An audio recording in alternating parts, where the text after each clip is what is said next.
شادی ہے تو ولیمہ کرو، دسترخوان کشادہ کرو، بیٹا پیدا ہوا ہے تو عقیقہ کرو، دسترخوان. تو یہ ہمیں ترغیب بار بار دی ہے کھلانے کی. قسم توڑ بیٹھے ہو تو کہا کہ 10 مسکینوں کو کھانا کھلاؤ، روزہ توڑ بیٹھے ہو تو 60 مسکینوں کو کھانا کھلاؤ، کفارۂ زہار میں اتنے مسکینوں کو کھانا کھلاؤ. یہ ہمیں ترغیب دی، ہمیں کھلانے کی ترغیب دی گئی ہے. تو یہ انسانی بنیادی ضرورت ہے کھانا. تو اس کے لیے ہمیں یہ ترغیب دی گئی ہے تاکہ تمہارا مزاج ہو خوش دلی کے ساتھ پیش کرو. اور آخری بات جو حضور کا نمایاں وصف کہ جو مشکل اور مصیبت میں پھنس جائے اس کے ساتھ کھڑے ہو جاؤ. اللہ ہمیں حضور کی سیرت پہ عمل کی توفیق عطا فرمائے. اور میں آپ کو یہ بھی کہوں گا کہ دوستوں کو بھی کھانا کھلائیں.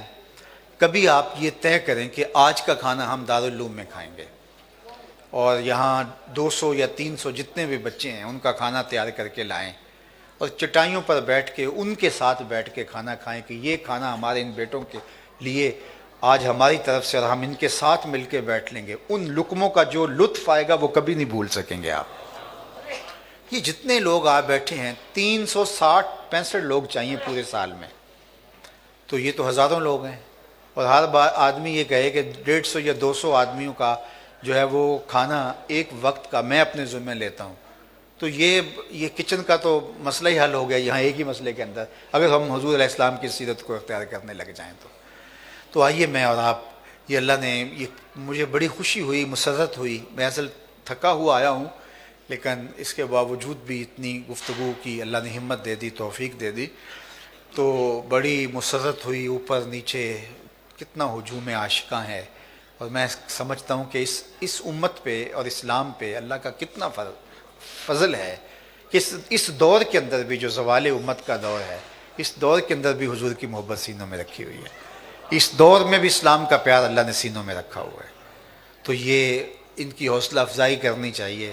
مجھے خوشی ہوئی کہ علامہ صابر ایوب صاحب کا شکریہ انہوں نے جس طرح ادا کیا، حالانکہ وہ بھی ایک مدارس کا نیٹ ورک چلا رہے ہیں، اور ہم دیکھتے ہیں کہ یہ جس طرح تناؤ ہوتا ہے برادریوں میں، تو مدارس کا مدارس والوں کے ساتھ تناؤ ہوتا ہے.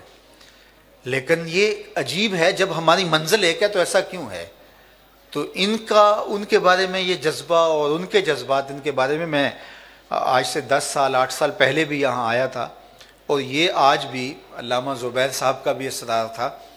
تو کتنے زور سے مجھے علامہ صاحب صابر ایوب صاحب نے کہا کہ آپ نے آنا ہے.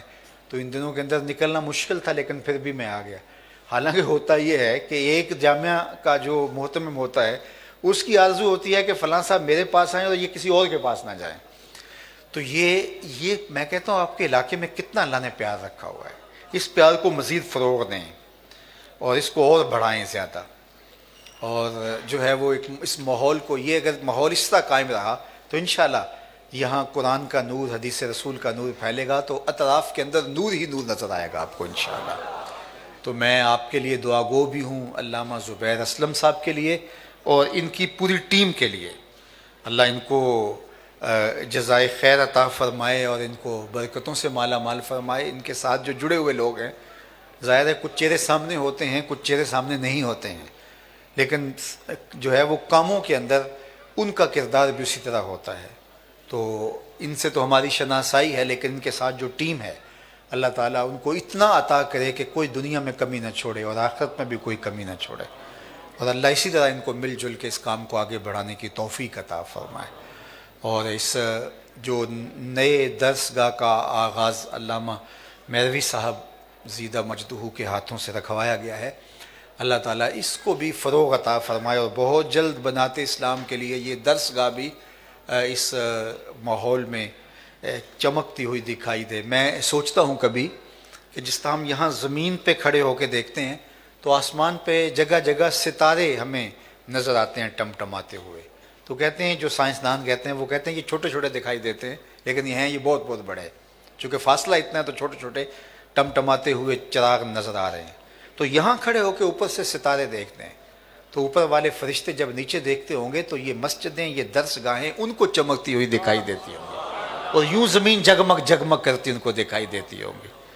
اور انہیں پھر جبریل جا کے بتاتے ہوں گے کہ میں نے دیکھا ہے وہاں بڑے بڑے دارالعلوم بھی ہیں اور مسجدیں بھی ہیں. تو آسمان والے زمین کو حیرت سے چمکتا ہوا دیکھتے ہوں گے، ہم آسمان کو چمکتا ہوا دیکھتے ہیں. میں پچھلے دنوں کے اندر بلکہ آج میں یہاں حاضر ہوا تو میں نے فاتحہ کے لیے آنا ہی تھا، تو ساتھ یہ ایک جو ہے وہ سفر میں دو کام ہو گئے۔ تو علامہ صابر ایوب صاحب کی والدہ محترمہ پچھلے دنوں میں انتقال کر گئیں، اور علامہ زبیر اسلم صاحب کی والدہ ماجدہ بھی کچھ عرصہ قبل انتقال کر گئیں۔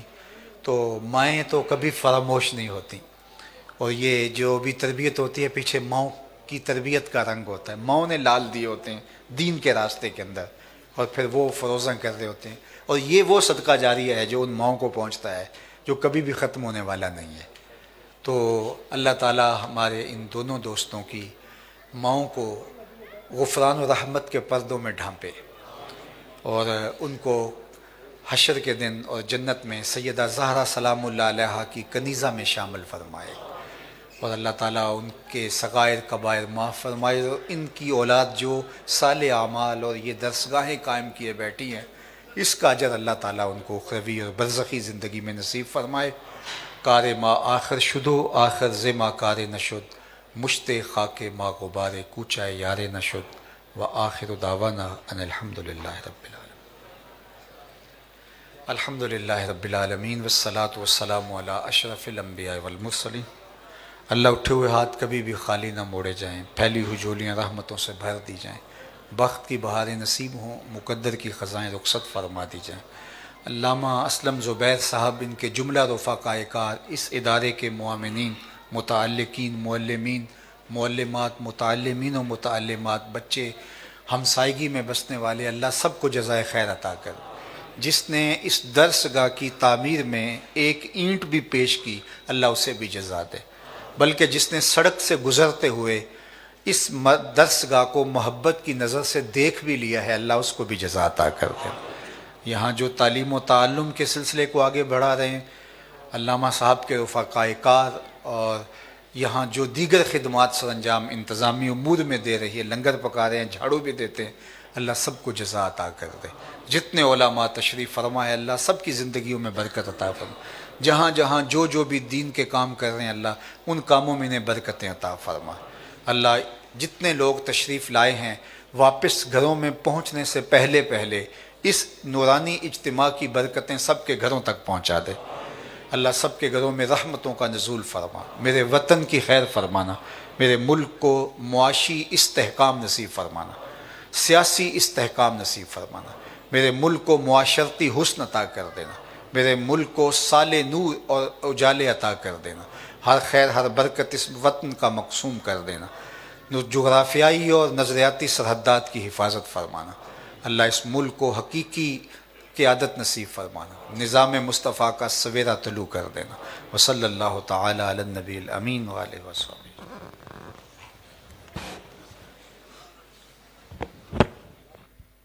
تمامی احباب کا بے حد شکر گزار